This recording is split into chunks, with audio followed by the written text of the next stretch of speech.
লক্ষবারের অধিক শুনেছি নারী পুরুষ শিশু কিশোর বৃদ্ধ মসজিদের সামনে বাজারে জড়াই ধরে বলেন, তুমি ঠিক যেমন আছো এইরকম থাকবা, কোনোদিন বদলাবা না।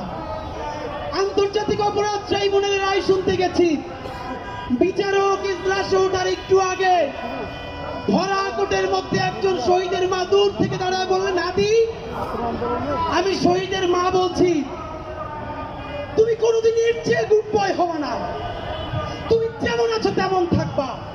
এইরকম একটা ব্যাড বয় বাংলাদেশের জন্য আমাদের লাগবে।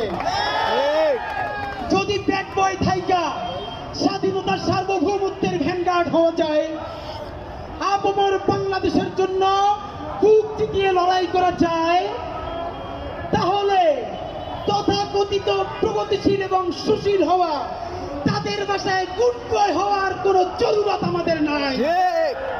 এই